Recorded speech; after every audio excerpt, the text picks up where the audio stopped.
Hello guys, welcome back to my YouTube channel. আমি সূর্য, আপনারা দেখছেন আমার YouTube channel travel with Surya. Title এবং থাম্বনেল দেখে বুঝতে পেরেই গেছেন আজকে আমি কোথায় যেতে চলেছি।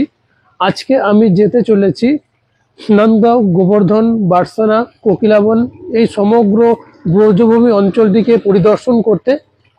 তো এই অঞ্চলগুলি কেন বিখ্যাত, কী জন্য আসবেন, কি কি দেখবেন, এই সমস্ত জায়গাগুলি আমি পর্যায়ক্রমিকভাবে যখন আমি ঘুরব তখন আমি আপনাদেরকে বর্ণনা করব। তো আজকে আমি যে গাড়ি করে এই ব্রজভূমির অঞ্চলগুলি ঘুরতে যাচ্ছি সেই গাড়ি আমার পেছনে রয়েছে। এই গাড়ি আমাদেরকে এই সমগ্র ব্রজভূমির অঞ্চলটিকে ঘুরতে নিয়ে চলেছে 3000 টাকা করে। আমাদের এখন প্রথম গন্তব্য হচ্ছে গোবর্ধন গিরি এবং গোবর্ধন পরিক্রমা। সেটি আমার হোটেল থেকে 30 কিলোমিটার দূরে।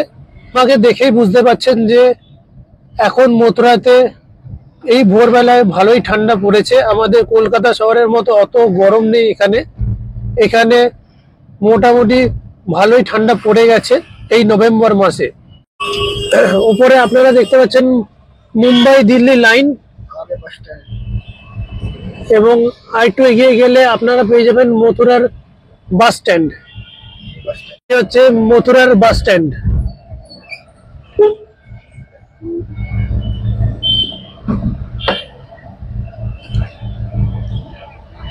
মথুরার শহরের ভেতর দিয়ে আমরা এগিয়ে চলেছি গোবর্ধন পাহাড় এবং গোবর্ধন পরিক্রমার উদ্দেশ্যে।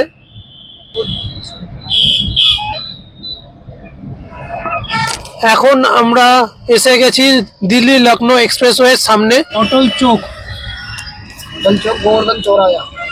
এই রাস্তাটা চলে গেছে গোবর্ধনের দিকে। এই রাস্তাটার নাম হচ্ছে গোবর্ধন চৌরায়া। এখান থেকে গোবর্ধন মাত্র 19 কিলোমিটার দূরে।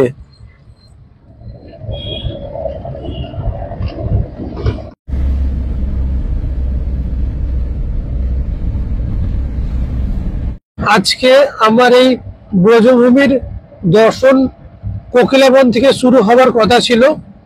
কোকিলাবন যেহেতু শনিদেবের জায়গা, সেই কারণে শনিদেবকে সন্ধ্যাবেলায় দর্শন করব বলে আমরা আজকে এই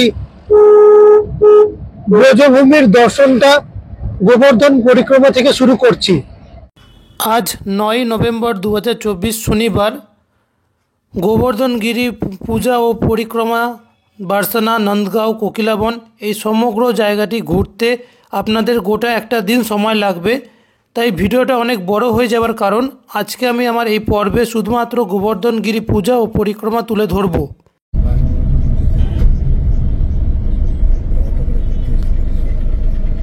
রাধাকুণ্ড এখান থেকে মাত্র 50 মিটার দূরে, বার্সানা 23 কিলোমিটার এবং বৃন্দাবন হচ্ছে 20 কিলোমিটার।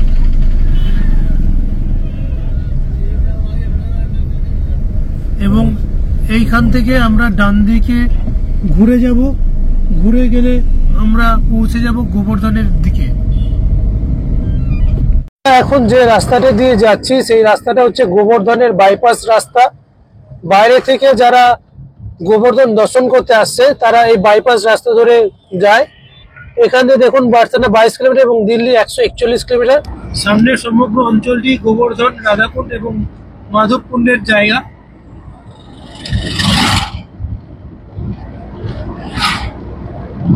তোমরা দেখতেই পাচ্ছ গোবর্ধন এখান থেকে বাঁদিকে 2 কিলোমিটার, বার্সানা ডান দিকে 16 কিলোমিটার। আমাদের গাড়ি এই গাড়ি পার্কিংয়ে দাঁড়িয়ে থাকবে এবং এখান থেকে আমাদেরকে টোটো করে গোবর্ধন পরিক্রমা করতে হবে। অনেকে পায়ে হেঁটে গোবর্ধন পরিক্রমা করে থাকেন। আমি এখন এসে গেছি গোবর্ধন পরিক্রমা মার্গের সামনে। গাড়ি করে আইলে আপনারা এই যে স্থানটি দেখছেন এটি হচ্ছে গাড়ির পার্কিং জায়গা। এখান থেকে কিন্তু আর গাড়ি নিয়ে এগোনো যায় না, আপনাদেরকে টোটো করে অথবা পায়ে হেঁটে 21 কিলোমিটারের গোবর্ধন পরিক্রমা করতে হবে। এই যে টোটোটা দেখছেন, এই টোটোটা করে আজকে আমি যেতে চলেছি গোবর্ধন পরিক্রমা করতে। এই টোটোতে আমি শুরু করতে চলেছি গোবর্ধন পরিক্রমা। 21 কিলোমিটারের এই গোবর্ধন পরিক্রমা করতে আমাদের খরচা হলো 500 টাকা।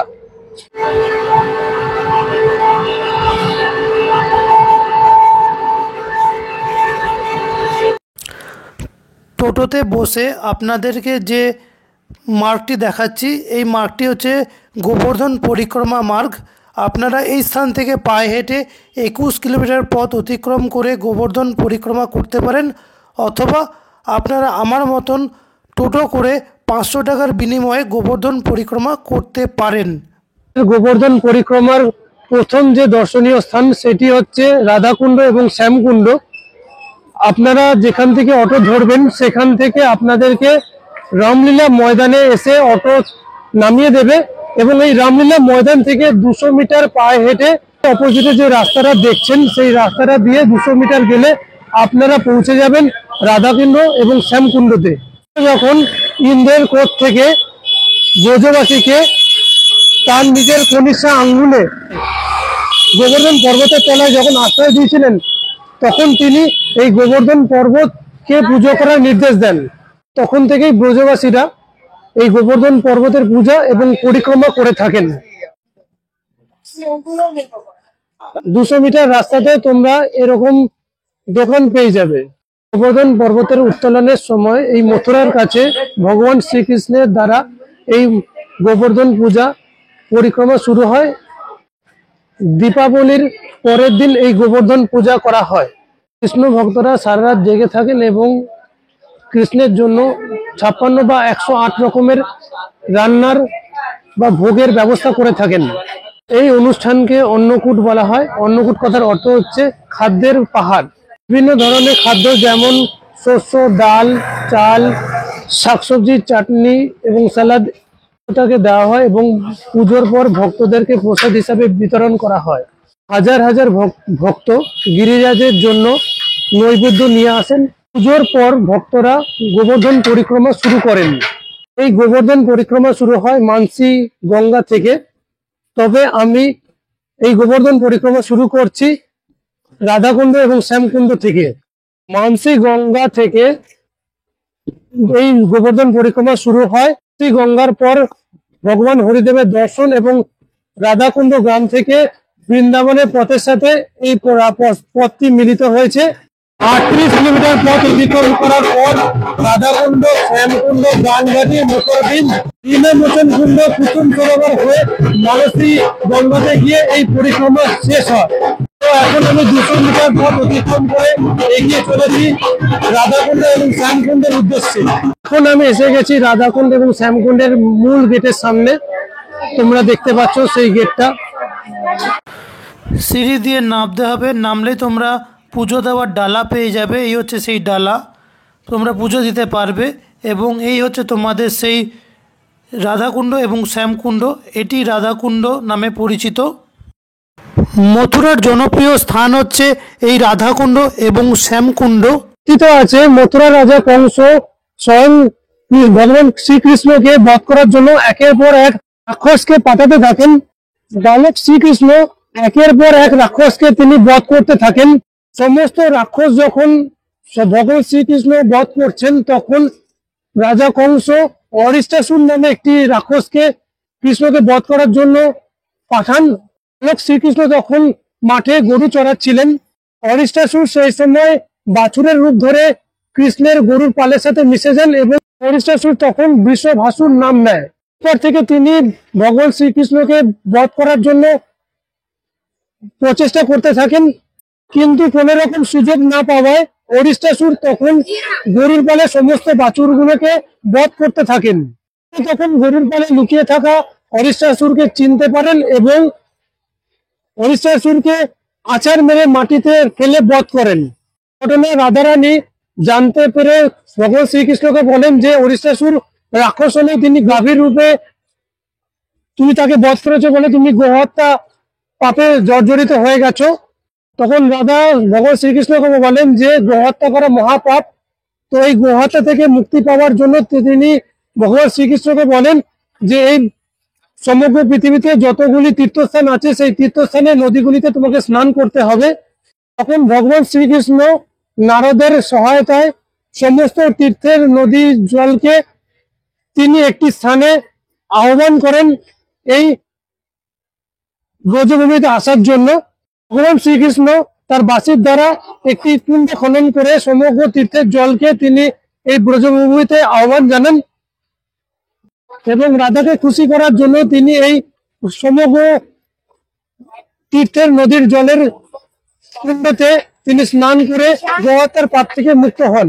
কৃষ্ণের গায়ের রং কালো, সেই কারণে সেই জলের রং হয়ে যায় কালো এবং সেই স্থানটির নাম হচ্ছে শ্যামকুণ্ড।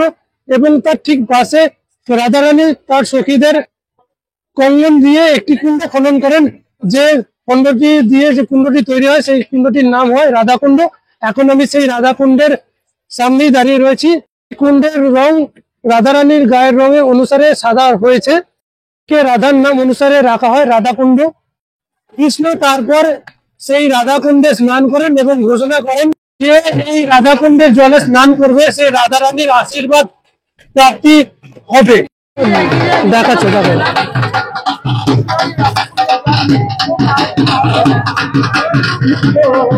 আমি রাধাকুণ্ড দর্শন করার পর যাচ্ছি শ্যামকুণ্ডের উদ্দেশ্যে। তো আমি এখন রাধাকুণ্ড থেকে চলে এলাম শ্যামকুণ্ডে।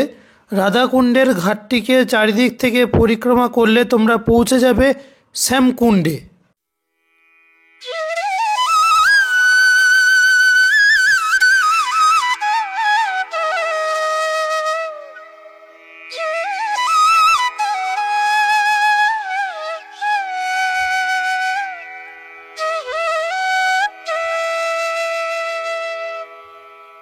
এসে গেছি শ্যামকুণ্ডে, এই হচ্ছে শ্যামকুণ্ড।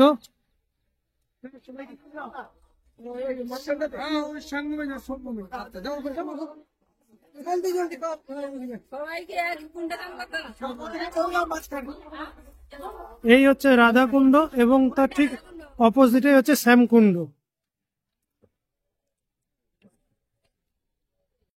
এই শ্যামকুণ্ডে স্নান করেন এবং ঘোষণা করেন যে যে ব্যক্তি বা যে কেউ এই শ্যামকুণ্ডে স্নান করবে সে কৃষ্ণের কৃপা লাভ করবে। কৃষ্ণের প্রেমে লক্ষ লক্ষ তীর্থযাত্রী এই রাধাকুণ্ড এবং শ্যামকুণ্ডে স্নান করতে আসেন।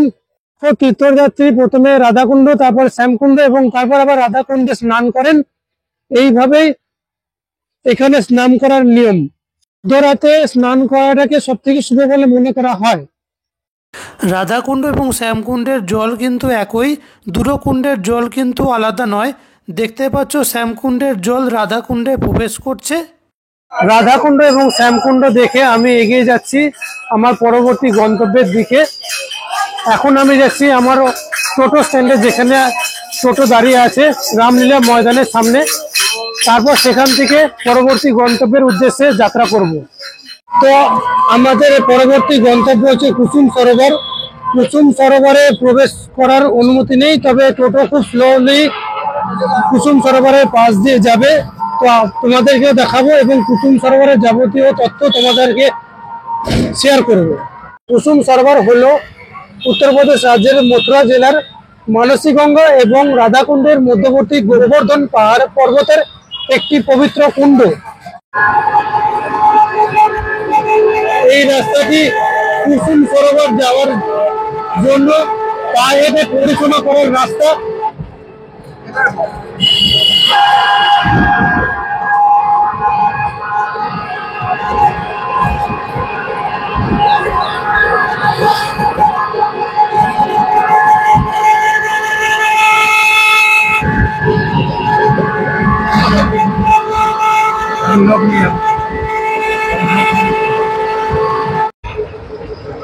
এই হচ্ছে সেই কুসুম সরোবর।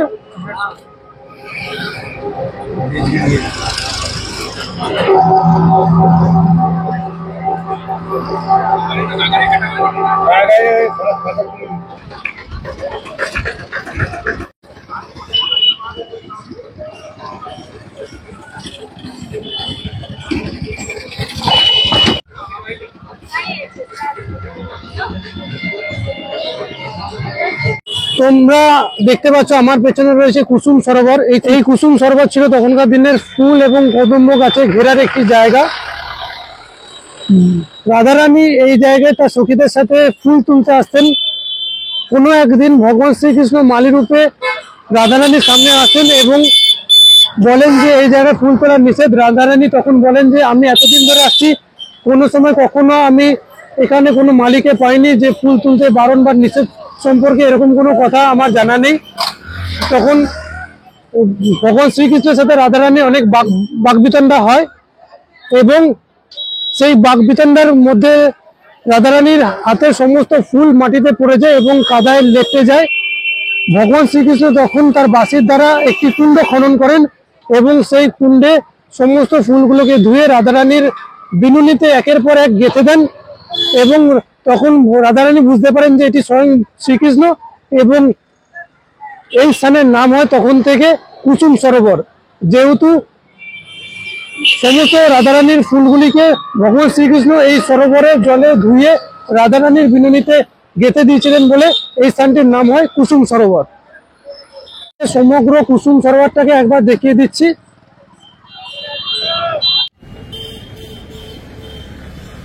এতে কিন্তু প্রবেশ করতে দেওয়া হয় না, তোমাদেরকে বাইরে থেকে দাঁড়িয়ে দেখে নিতে হবে এবং এখানে কিন্তু টোটো দাঁড় করাবে না। টোটোকে বলতে হবে তোমরা কিছুটা আগে দাঁড়িয়ে যাও, তোমাদেরকে পায়ে হেঁটে দূর থেকে দাঁড়িয়ে দেখে চলে যেতে হবে। কুসুম সরোবর দেখা হয়ে গেল, এরপর আমাদের পরবর্তী গন্তব্য হচ্ছে গিরিরাজ মন্দির বা গোবর্ধন মন্দির।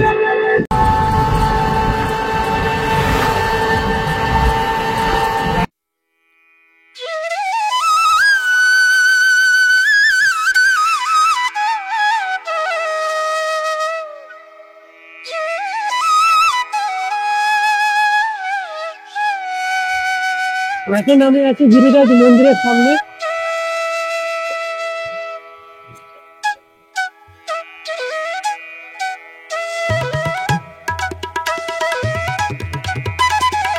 এখন আমি এসে গেছি মানসী গঙ্গার সামনে। তোমরা দেখতেই পাচ্ছ মানসী গঙ্গার তীর্থস্থান, সামনে রয়েছে অটো স্ট্যান্ড এবং এই পথ দিয়ে তোমাদেরকে প্রবেশ করতে হবে মানসী গঙ্গাতে। মানসী গঙ্গাতে যেহেতু ক্যামেরা অ্যালাউ না, তাই তোমাদেরকে এখানেই মানসী গঙ্গার বিবরণটা দিয়ে দিই। এই মানসী গঙ্গা হচ্ছে গোবর্ধনের সবচেয়ে বড় ধর্মীয় তীর্থস্থান। জনপ্রিয়তা অনুযায়ী গঙ্গা নদীর থেকে কম নেই এই মানসী গঙ্গা। মানসী গঙ্গা গোবর্ধনের কেন্দ্রে অবস্থিত। গোবর্ধন তীর্থযাত্রার একটি গুরুত্বপূর্ণ অংশ হচ্ছে এই মানসী গঙ্গা। এই মানসী গঙ্গা থেকে গোবর্ধন পরিক্রমা শুরু হয় এবং এই মানসী গঙ্গাতে গোবর্ধন পরিক্রমা শেষ হয়। এই মানসী গঙ্গার পবিত্র কুণ্ডের জলে স্নান করলে সমস্ত পাপ থেকে মুক্তি পাওয়া যায়। দীপাবলির দিন সবাই এই মানসী গঙ্গাতে কুণ্ডের জলে প্রদীপ জেলে ভাসিয়ে দেয়। মানসী গঙ্গা কুণ্ডের সামনে একটি মন্দির রয়েছে যেটি ব্রহ্ম মন্দির নামে পরিচিত। ব্রজবাসীরা মানসী দেবীর নাম অনুসারে এই স্থানে নাম দেয় মানসী গঙ্গা। মানসী দেবী ছাড়া এখানে রয়েছে পাতালেশ্বরী দেবী, বৃন্দা দেবী এবং যোগমায়া দেবীর মন্দির। মানসী গঙ্গা কুণ্ডের প্রবেশ পথের মধ্যে দিয়ে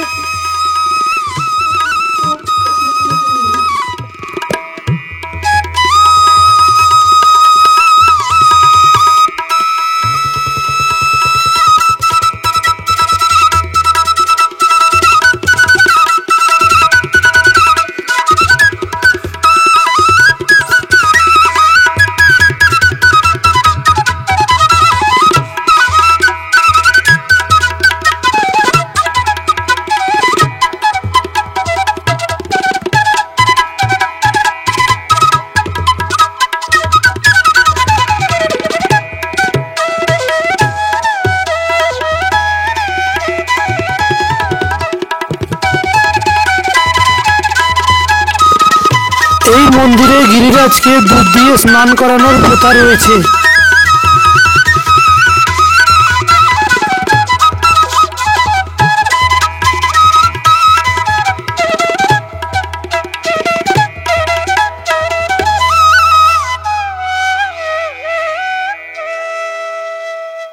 গঙ্গা দেবীর দর্শন করে এখন আমি এগিয়ে যাচ্ছি আমার পরবর্তী গন্তব্যে।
দেখলাম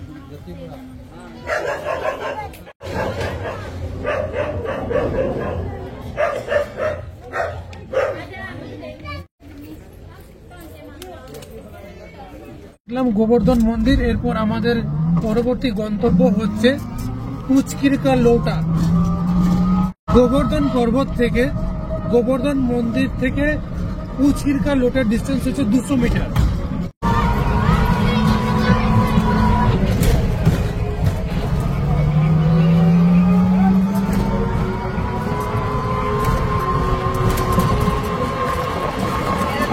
আমরা এসে গেছি পুচকিরকা লোটা এই মন্দিরে।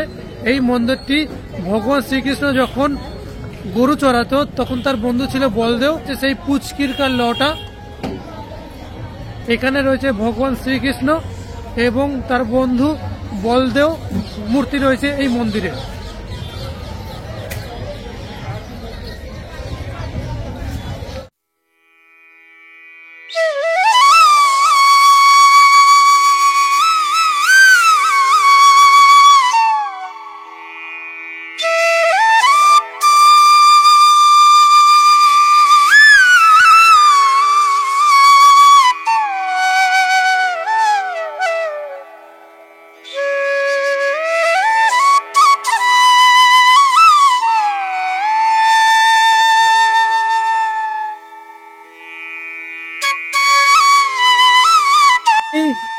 পুচকিরকা লোটা এই মন্দিরটি দর্শন করার সাথে সাথে গোবর্ধন পর্বত এবং গোবর্ধন পর্বত পরিক্রমা সম্পূর্ণ হলো।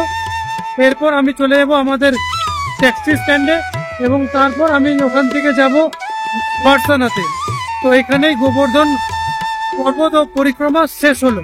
এখানেই আমাদের গোবর্ধন পর্বত ও পরিক্রমা সমাপ্তি হলো।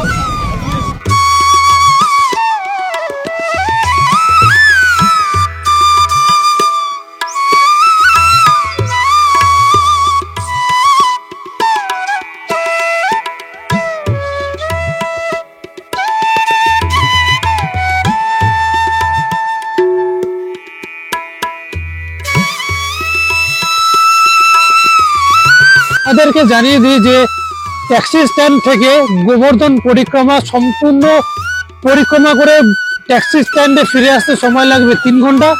সেটা বুঝিয়ে দিই কেন লাগবে। ট্যাক্সি স্ট্যান্ড থেকে টোটো করে যখন তোমরা গোবর্ধন পরিক্রমার মার্গে পৌঁছাবে তখন লাগবে আধ ঘন্টা টাইম।